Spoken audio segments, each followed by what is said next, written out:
An Unlikely Outlaw. I'm Jason Horton. I'm Rebecca Lieb. And this is Ghost Town.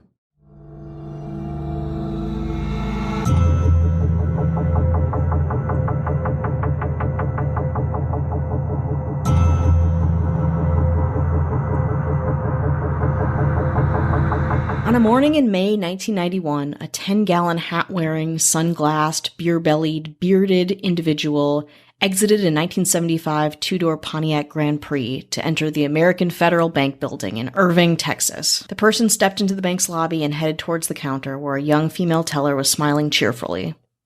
"Hello, sir," the teller said. "How may I help you?" The bearded man slipped the teller a note. "This is a bank robbery," it read. "Give me your money. No marked bills or die packs." The stunned teller handed over a stack of cash from her drawer. The robber nodded, stuck the money in a satchel, and walked out of the bank. A seamless robbery with the perpetrator vanishing into the afternoon. This was the start of the near-flawless run of large-scale bank robberies that occurred between 1991 and 1992. They called the robber Cowboy Bob because of the 10-gallon hat he always wore, coolly eluding cops for years, and then, after serving time, having one more wild ride.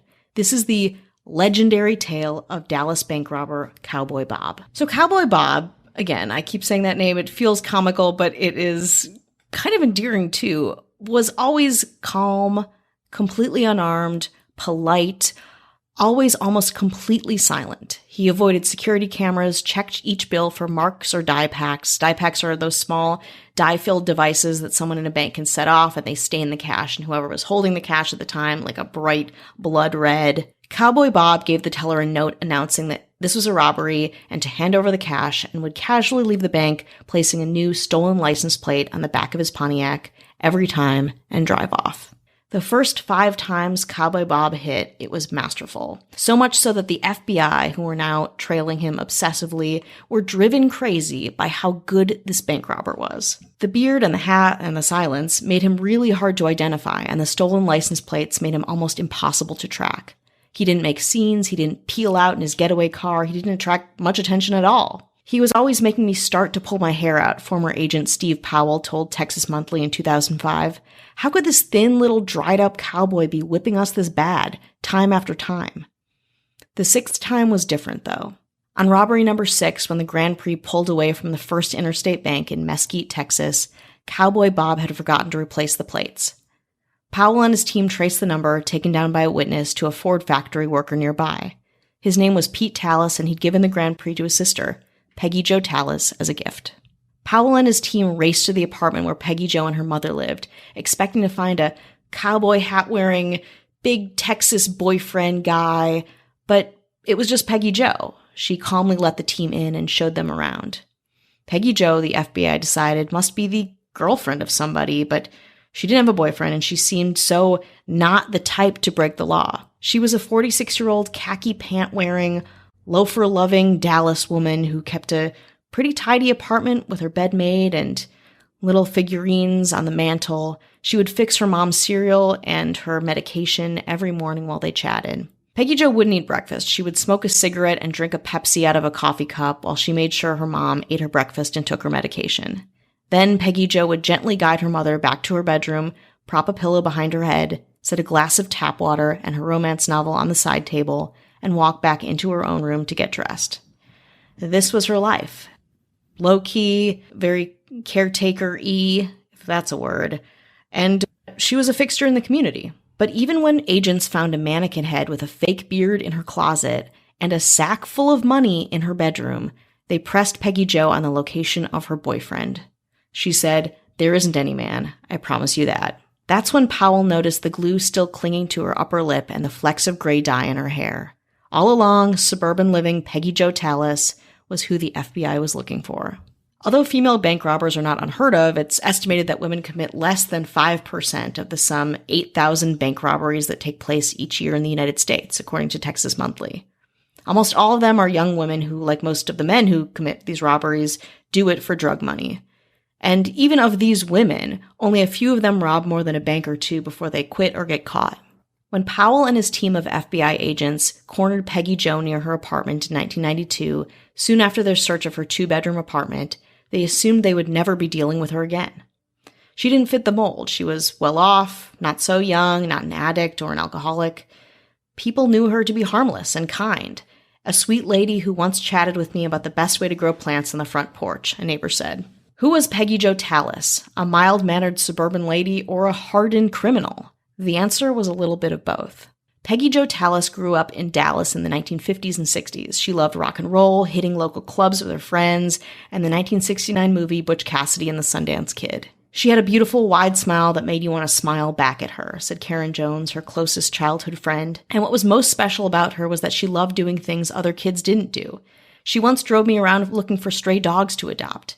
And then she took me over to the Yellow Belly drag strip just to watch cars race. Peggy Jo dropped out of high school after the 10th grade.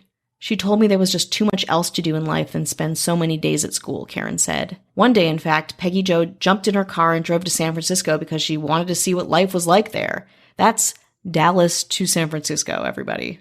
That was just who she was, always ready for an adventure. When she was in her 20s, Peggy Jo got her own apartment in North Dallas and started working as a receptionist at the Marriott Hotel. She befriended another receptionist named Cherry Young, and the two would go out clubbing almost every night, ordering Coors, playing pool, and flirting with men. They went to see the Doors and the Doobie Brothers and even the Rolling Stones. According to Cherry, Peggy Jo didn't have any immediate plans to get married or have children. She didn't care about finding the right career, and she didn't worry about money. All she wanted was enough to get by, to pay her bills, and have a little left over for a few drinks. She told me she was saving a little so that she could someday go to Mexico just to live on the beach in a hacienda and wear bathing suits night and day, Cherry said. She was beautiful and she was rambunctious. She always told me that deep down she was wild at heart. But just how wild? One afternoon when Peggy Jo and Cherry were driving around in Peggy Jo's Fiat, they passed a Wells Fargo armored truck, and Peggy Jo made a rather odd comment. You know, I could go rob that and not have to worry about anything for a while. You'd need a gun, Cherry said. Oh heck, I'm smarter than that, Peggy Jo replied. One night, Cherry and Peggy Jo had a fight at a restaurant in Fort Worth. To calm down, Cherry walked to another bar. A few minutes later, Peggy Jo walked outside and saw an unlocked pickup with the keys in the ignition. She jumped in and drove away. The police caught up with her, and she eventually pleaded guilty to a felony charge of unauthorized use of a motor vehicle, receiving a 5-year probated sentence. After that, reality set in. In the beginning of the 1980s, Peggy Jo's mom got sick. She had been heartbroken by a dude. She dated a man for 8 months, only to find out he was married, and had a strained relationship with her brother and sister. Her whole life just felt less exciting and kind of listless. Peggy Jo found a new job at a computer factory, and then she worked in the office of a mobile home construction company. She remained friends with Cherry, who by then was working as a cocktail waitress. Every now and then we have an old-fashioned night and hit all the old places and listen to rock and roll, Cherry said. And one day she called and persuaded me to quit my job so we could go to Florida and live for a couple of months on the beach. But in the 80s, Cherry got married and moved to Oklahoma City. Peggy Jo's childhood friend Karen had also married. I don't think she was ever able to get over the pain of the betrayal from the married man, Karen said. I think she decided to be alone. She had some more low-wage jobs, but her mom's medical bills started piling up. We don't really know why Peggy Jo turned to bank robbery, but she did. Maybe it was the easiest way to make a few bucks. At this point, she kind of channeled her younger self into Cowboy Bob and ended up enjoying the thrill so much that she continued to rob banks even after she had enough cash. So, back in 1991, that was her first bank robbery, and she was nervous, but she pulled it off. In fact, after the FBI's Steve Powell interviewed bank employees and watched the surveillance tape of that hit, he had no doubt that he was dealing with a professional. The only thing he eventually noticed that seemed amiss at all, that didn't feel like a completely seamless, perfect robbery, was the beard. But again, a disguise, fine. But that she wore her cowboy hat backwards. So he was tipped off just a little bit that maybe she wasn't as suave as everyone thought she was. Peggy Jo was tried and convicted of her crimes as Cowboy Bob and served 3 years in prison. By the time she got out, she was almost in her 60s. Her mother had passed away, and she worked at a local marina where she was very popular with families and a joy to be around. Before long, she was kind of high profile. She was this local character. Her kindness and helpfulness had made her famous in a different way. It seemed like she was putting the past behind her. One thing that I really love about her, too, is that you never see an article where she explained why she became Cowboy Bob. In fact, she never talked about it at all to any media outlet ever. She had people approach her for book opportunities, movie opportunities. People wanted to make a biopic about her, but she never took them. And she, again, never talked to press. So she's still a mystery. In the spring of 2004, Peggy Jo approached a man at the marina who was selling a Frontier RV. She gave him almost $6,000 in cash and promised to pay him $500 more at a later date. Her plan was to head down to Padre Island or Mexico and live on the beach like she'd always wanted. Peggy Jo sold or gave away all of her furniture in her hometown. She sold an old Volvo she had been driving. She carried a few potted plants over to her neighbor's front porch, and she drove away in her RV a couple months later. Peggy Jo left a telephone message for her best friend from the marina, Carla Dunlap. When Carla had developed breast cancer the previous year, Peggy Jo had checked on her nearly every day and had brought her a cap to wear when her hair began to fall out. On the message, she asked how I was doing, and she said she was about to hit the road, Carla said. And then she said, and no matter what happens to me, always remember that I love you. And then, not out of complete nowhere, but again, to a lot of her friends and family, a bank robbery occurred in the small Guarantee Bank on the southern edge of Dallas. And then another at a local Guarantee Bank. This time, the robber wore a large black straw hat and a pair of black sunglasses, and made one simple mistake. Peggy Jo got careless. She did not check for the dye pack. It exploded as soon as she walked out the door, covering the money with red ink. A plume of red smoke also began to rise from the satchel as she headed back across the street, dodging traffic to get to her RV. The smoke satchel caught the attention of a couple bystanders. Because of her disguise, however, they couldn't tell who they were watching, man, woman, they were not sure. Within minutes, a posse of law enforcement officers tailed Peggy Jo as she headed down the highway in her RV.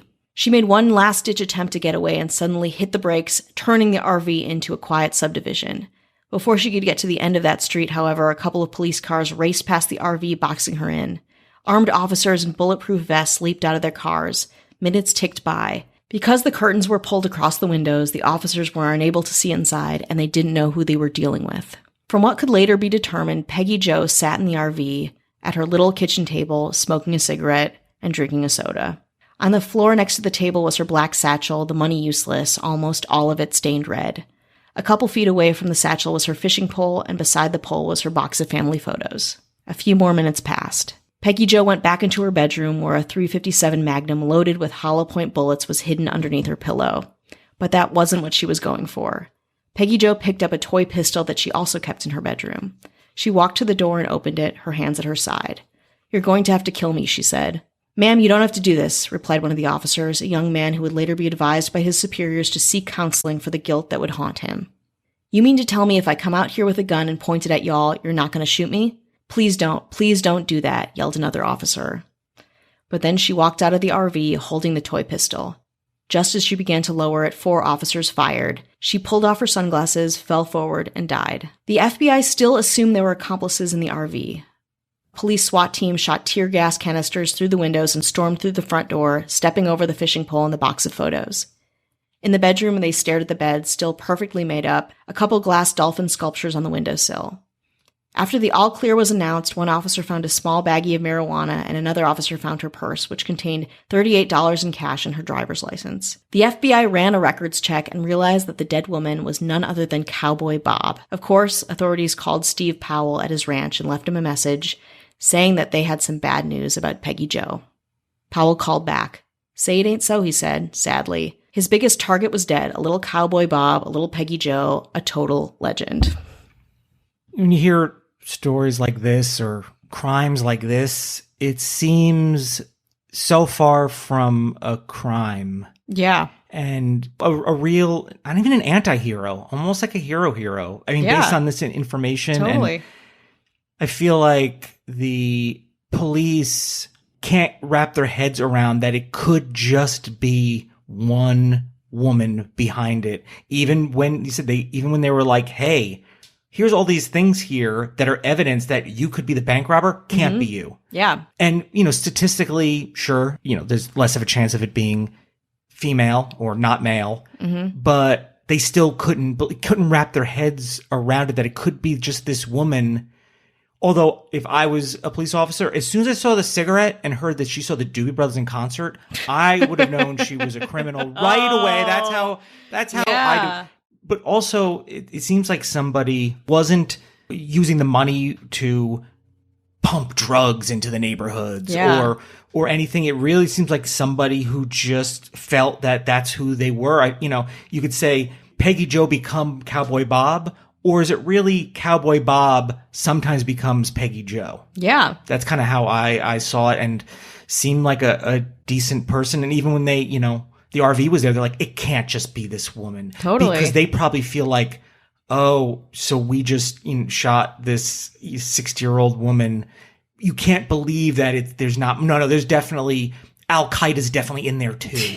For sure. And it's like someone who, even after doing something so well and being like hunted by the FBI, still being underestimated for a presupposition about who someone is. And that feels like it's a lot of the story are of these biases when this person is like one of the most interesting people I've ever researched. Like, it's so insane. There is so much sexism and, ageism too around this story and many stories like it. It's frustrating and also great because she really does things on her own terms.